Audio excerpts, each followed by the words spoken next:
नमस्कार दोस्तों, स्वागत करता हूं आपके अपने चैनल वन एजुकेशन पे। तो आइए बढ़ते हैं हम लोग टेस्ट नंबर 2 जो UP triple S C PET की जो सीरीज चला रहा हूं मैं। तो हाँ, आपको ये बता दूं मैं कि इसमें हिस्ट्री और पॉलिटी और ज्योग्राफी 3 सब्जेक्ट इंक्लूड हैं।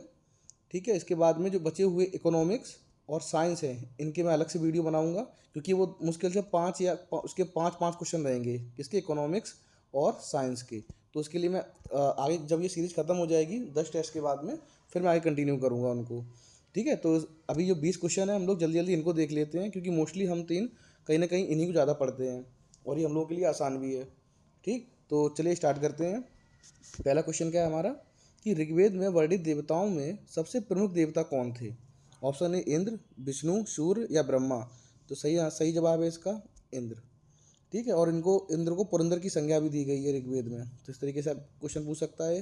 ठीक है, दूसरा क्वेश्चन, अशोक के अभिलेख को सर्वप्रथम किसने पढ़ा? ठीक, James Prinsep, James Prinsep, James Williams, इनमें से कोई नहीं। अगर आप ऑप्शन भी देखें तो उससे भी अंदाजा लगा सकते हैं। तो सही जवाब है जेम्स प्रिंसेप। और कब पढ़ा था उन्होंने? 1837 में। ठीक है, गुप्त साम्राज्य का वास्तविक संस्थापक किसे माना जाता है? चंद्रगुप्त द्वितीय, चंद्रगुप्त प्रथम, समुद्रगुप्त और श्रीगुप्त। जिसका सही जवाब है गुप्त साम्राज्य का जो वास्तविक संस्थापक है वो चंद्रगुप्त प्रथम को माना जाता है। तो ऑप्शन नंबर बी आपका सही है। ठीक है, अब चलते हैं कि दिल्ली पर राज करने वाली प्रथम महिला शासिका कौन थी? आपने कई बार क्वेश्चन को पढ़ा होगा। ठीक है, तो पहला ऑप्शन है चांद बीबी, रजिया सुल्तान, जीजाबाई बेगम, हजरत महल। तो सही जवाब आपका रजिया सुल्तान। कब से कब तक था? 12 से 36 से लेके 12 से 40 के बीच में। तो ये छोटे छोटे क्वेश्चन है, लेकिन हाँ, कुछ क्वेश्चन इसमें अच्छे आएंगे। जरूरी नहीं है आप अगर आप सारे कर लेते हैं तो इसका मतलब आपकी तैयारी पेट के हिसाब से ठीक है। तो केवल आप ये 5 से 6 मिनट इस वीडियो को देख लीजिए तो आपका एक टेस्ट कंप्लीट हो जाएगा जीएस का। इस हिसाब से मैं बना रहा हूँ। तो आप देखते हैं क्वेश्चन नंबर 5 की तरफ चलते हैं कि धन निष्कासन का विरोध किसने किया था? सर सैयद अहमद खां, बी स्वामी विवेकानंद, सी महात्मा गांधी, या इनमें से कोई नहीं। तो इसका सही जवाब है इनमें से कोई नहीं, क्योंकि वो जो सिद्धांत था, सिद्धांत का जो विरोध, जो धन निष्कासन का जो विरोध सबसे पहले दादा भाई नौरोजी ने किया था। किसने किया था? दादा भाई ने किया था। ठीक है, तो इसमें दादा भाई का क्यों ऑप्शन मेंशन नहीं है, इसलिए इनका जो सही आंसर है वो इनमें से कोई, नन ऑफ दीज। अब कर चलते हैं छठवें, सरोजिनी नायडू को किस वर्ष कांग्रेस एसोसिएशन का अध्यक्ष चुना गया था? ठीक है, तो इसका सही जवाब है आपका, सॉरी, पहले आप ऑप्शन देख लेते हैं, 1918, 1925, 1929 और 1931। तो सही जवाब है 1925, ऑप्शन नंबर बी। अब चलते हैं 7वें क्वेश्चन की तरफ। महात्मा गांधी के राजनीतिक गुरु कौन थे? दादा भाई नौरोजी, लाला लाजपत राय, गोपाल कृष्ण गोखले, बाल गंगाधर तिलक। तो जो महात्मा गांधी थे काफ़ी प्रभावित थे गोपाल कृष्ण गोखले से, इसलिए उन्होंने इनको राजनीतिक राजनीतिक गुरु भी अपना माना। तो ऑप्शन नंबर सी सही है।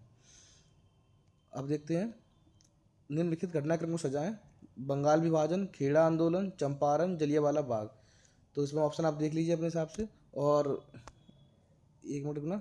हाँ जी, चारों ऑप्शन है, इनको आपको एक साइड से लगाने हैं कि पहले कौन सी घटना पहले घटित हुई। तो उसका सही जवाब है, सबसे पहले होगा आपका बंगाल विभाजन। ठीक है, 1905 में। फिर चंपारण 1917 में। ठीक है, खेड़ा 1918 में। और जलियांवाला बाग 1919 में। तो देखिए कन्फ्यूजन केवल दो जगह होगी, वो आपको होगी खेड़ा में और चंपारण में। तो ये आपको अभी यहीं पे दूर कर लेनी है। जो खेड़ा है वो आपका बाद में हुआ था, चंपारण आपका पहले हुआ। चंपारण कब, चंपा आप खेड़ा में कब आई थी? चंपा 17 में आई और 18 में खेड़ा गई। इस तरीके से याद रखना। ठीक है, तो कौन सा ऑप्शन सही है इसका? ए, ऑप्शन नंबर ए। अब देखते हैं, सुभाष चंद्र बोस ने कांग्रेस से कब इस्तीफा दिया था? 1937, या फिर 1938, या फिर 1939, या 1940।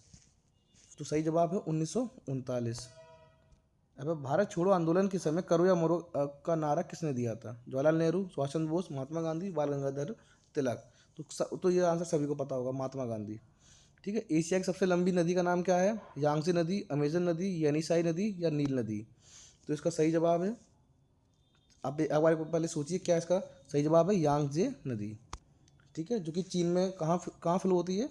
चीन में प्रवाहित होती है। ठीक, चाइना में। निम्नलिखित का मिलान कीजिए, देखते हैं मिलान करने के लिए क्या है। पर्वत श्रृंखला और महाद्वीप। ठीक है, हिमालय, दक्षिण अमेरिका, एंडीज कहाँ, उत्तरी अमेरिका, रॉकी एशिया। तो इसका सही जवाब होगा हिमालय, आपको पता है एशिया में, एंडीज दक्षिण अमेरिका में, और रॉकी उत्तरी अमेरिका में। तो कौन सा जवाब इसका सही है? B, CAB। ठीक है। कोयला भंडार के मामले में 2020 के अंत तक की स्थिति के अनुसार दुनिया में भारत का कौन सा स्थान था? तो अगर हम इस तरीके से देखते हैं इसको, तो ऑप्शन नंबर ए 5वां, ठीक है, बी 3रा, सी 7वां और डी 9वां। तो सही जवाब है ए 5वां। ठीक है, ये क्वेश्चन थोड़ा मेंशन कर लीजिए क्योंकि हो सकता है कभी कभी आप direct fact as a fact पूछ लिया आपसे। ठीक है, भारत के किस शहर को पूर्व का एथेंस के रूप में जाना जाता है?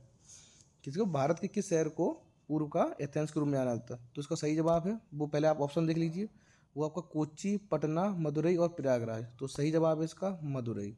कहाँ है? तमिलनाडु में। ठीक है, इसको क्या बोला जाता है? पूर्व का एथेंस। ठीक, गांधीनगर किसकी राजधानी? ये तो सभी को पता होगा। ठीक है, जो आप अपने हिसाब से देख लीजिए, ना ऐसे क्वेश्चन आते हैं, लेकिन हाँ कभी कभार सीधे सीधे से क्वेश्चन पूछ लिए जाते हैं। ठीक है, तो गुजरात इसका आंसर। 16 क्वेश्चन, आप 16 नहीं, अब हम चलते हैं सीधे, चलते हैं पॉलिटी पे। ठीक है, जो 5 क्वेश्चन इकोनॉमी के हैं इनको मैं बाद में कंप्लीट कराऊंगा। ठीक है, तो उसके लिए हिसाब से जो क्वेश्चन नंबर 21 है वो देखते हैं कि भारतीय संविधान में मौलिक अधिकार किस देश के संविधान से लिए गए हैं? इसका ऑप्शन देखते हैं, ये रहा, अमेरिका संविधान, आयरिश संविधान, ऑस्ट्रेलियाई संविधान या ब्रिटिश संविधान। तो जैसे कि आप सभी को पता होगा इसका आंसर है अमेरिका संविधान। ठीक है, और धर्म, मूल, वंश, जाति, लिंग अथवा जन्म के स्थान पर विभेद का प्रतिषेध भारतीय संविधान के मौलिक अधिकारों के किस वर्ग में आता है? स्वतंत्रता का अधिकार, स्वाधीन संवैधानिक उपचारों का अधिकार, समता का अधिकार, धार्मिक स्वतंत्रता का अधिकार। तो इसका सही जो उसका सही आंसर है वो आपका ऑप्शन नंबर सी, समता का अधिकार, राइट टू इक्वलिटी। ठीक है, और अगर हम देखते हैं लोकसभा के सदस्यों का कार्यकाल कितने वर्ष का होता है? वेरी इजी, सभी को पता होगा, 5। ठीक है, और भारतीय संविधान का कौन सा अनुच्छेद राज्यों में राज्यपाल का प्रावधान करता है?